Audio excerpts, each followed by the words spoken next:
Bonjour, mesdames et messieurs, je suis Fujiwara de l'Université Konan.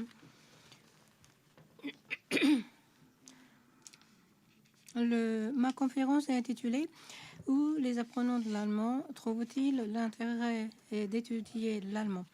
Donc, je vais réfléchir en prenant en compte de l'enseignement de l'allemand.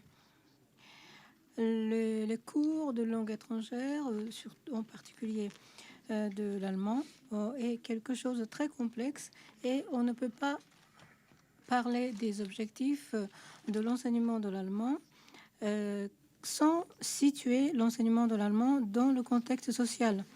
Donc, je voudrais vous présenter le résultat de mes recherches et de les considérer reposer dans le cadre de CECR. Au Japon, il y a plusieurs facteurs qui influencent l'enseignement de l'allemand. Apprendre une langue étrangère doit être situé de certaines manières dans la société et il faut savoir quel est le statut de chacune des langues étrangères parce que tout cela exerce des influences directes sur les apprenants. Et il y a des tendances d'idées, de penser qu'il suffit de maîtriser l'anglais. Monsieur Yastel Odani, qui se trouve dans la salle, disait qu'est-ce que l'anglais pour les Japonais. Et dans son livre, et en comparaison aux étudiants, lorsqu'on considère les étudiants japonais, et ils ont tendance à penser qu'il suffit d'étudier ou de maîtriser une langue étrangère d'une grande puissance. Donc, quand la puissance veut dire que c'est un pays où il y a beaucoup de gens qui parlent cette langue et l'économie marche bien. Et donc, à l'école primaire ou au lycée, l'anglais est proposé comme une matière principale. Et à l'université, les étudiants apprennent très souvent une seconde langue étrangère. Et on peut se demander pourquoi ces étudiants choisissent une autre langue que l'anglais. Quelles sont les attentes des étudiants à l'université? Et donc, pour répondre à ce genre de questions, j'ai développé des études entre avril et mai 1909 auprès de 1200 étudiants qui apprenaient l'allemand en tant que deuxième langue étrangère à l'université. Et j'ai effectué des enquêtes sur leurs attentes et sur leurs motifs et leurs souhaits d'apprentissage. Et j'ai effectué des analyses par les statistiques.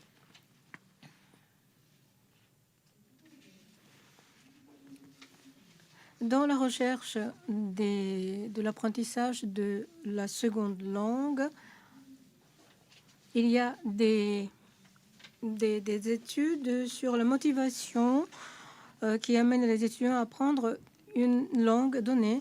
Et il y a une étude menée par Gardner et Lambert a marqué le départ en 1900, dans les années 50 parce que c'est une étude canadienne où l'anglais et le français sont utilisés à l'égalité. Et il y a des attitudes ou des facteurs de mentalité exercent des influences sur la motivation et ce fait a été mis en évidence par les études de Gardner et de Lambert. Et cette analyse dichotomique a influencé de façon définitive jusqu'aux années 90. On peut citer les motivations d'intégration, c'est ce qui veut dire par le biais de interaction, intercommunication avec ceux qui parlent cette langue cible. Et un autre motif d'apprentissage consiste à considérer la langue comme outil. et c'est pour des objectifs fonctionnels ou dans l'intérêt économique. Et cependant, apprendre une langue dans un contexte de plurilingue ou apprendre une langue en tant qu'une matière donnée en classe, comme au Japon, les facteurs peuvent être très différents dans ces deux contextes différents. Et c'est pourquoi, depuis les années 90, on remarquait qu'il fallait mettre l'accent sur les différences du contexte. Et les études menées sur le français, sur l'allemand ou sur le chinois ou l'anglais, le résultat de l'enquête peut être bien diversifié.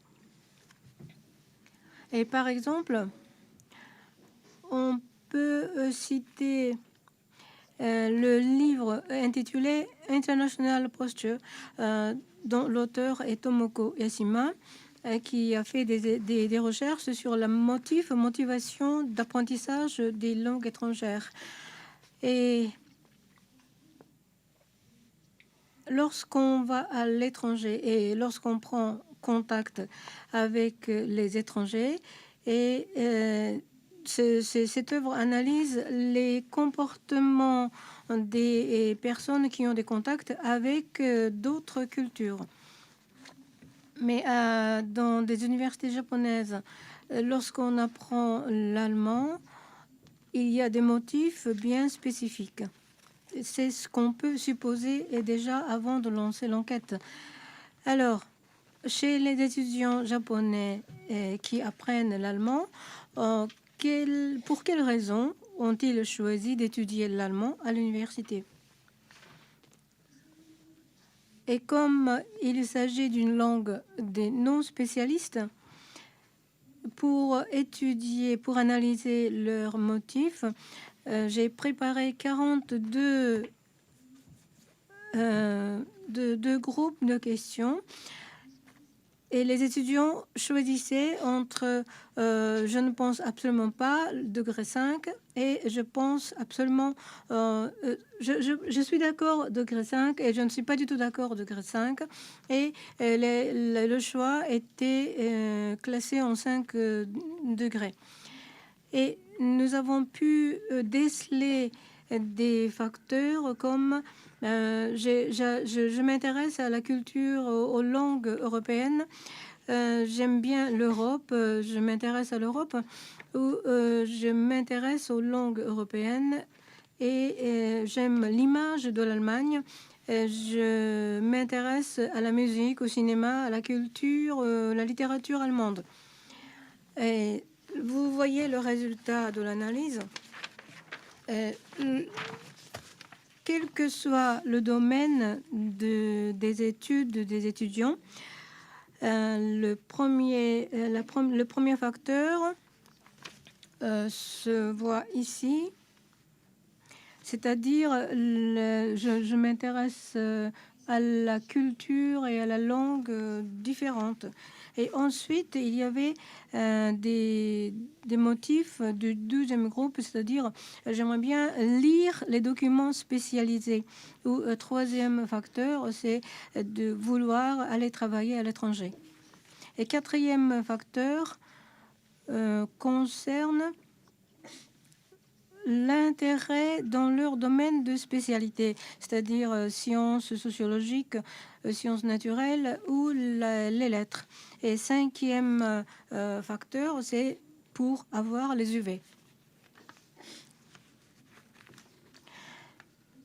Et lorsque les étudiants étudient l'allemand, nous nous sommes demandé quelles étaient leurs attentes. Et nous avons procédé à l'enquête composée de 12 groupes de questions.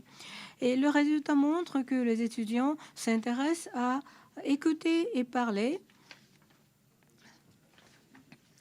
et de la compréhension écrite ou l'intérêt à la culture ou la société où se parle la langue cible.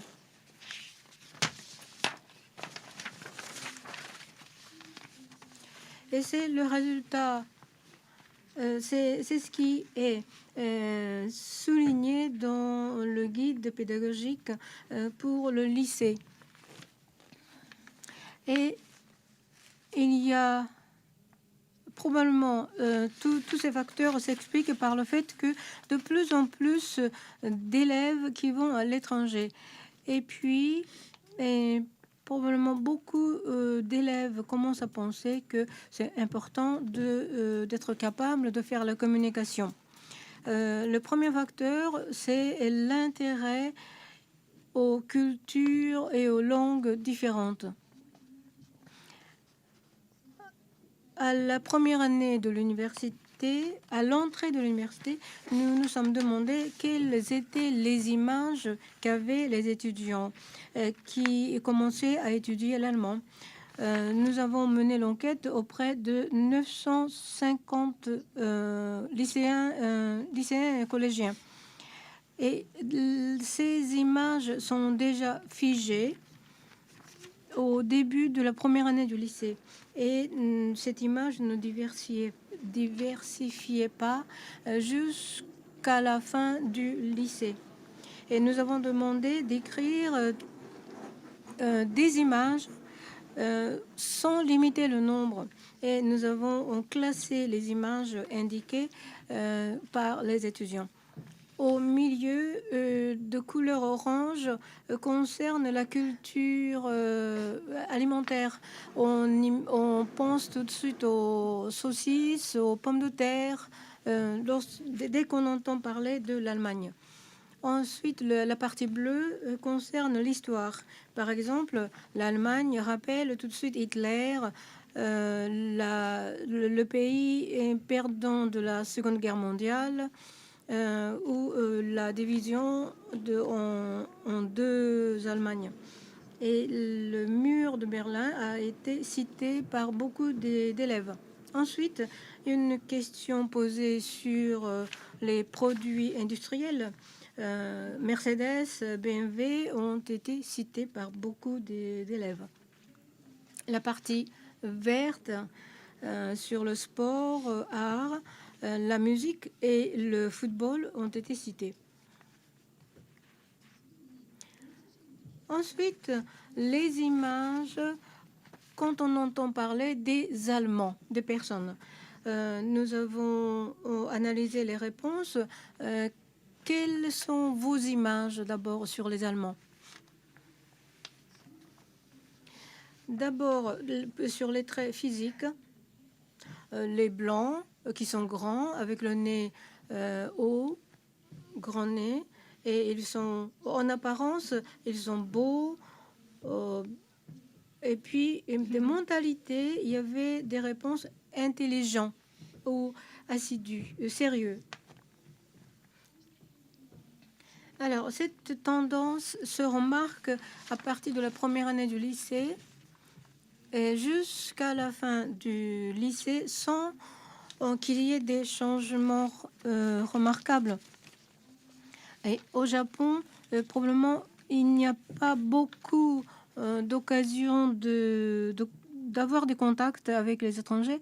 Et c'est ainsi que les images ancrées dans la tête des élèves très tôt au niveau au collège, ces images ne peuvent pas changer. Et beaucoup d'étudiants à l'université ont choisi l'allemand par leur intérêt à la différence culturelle.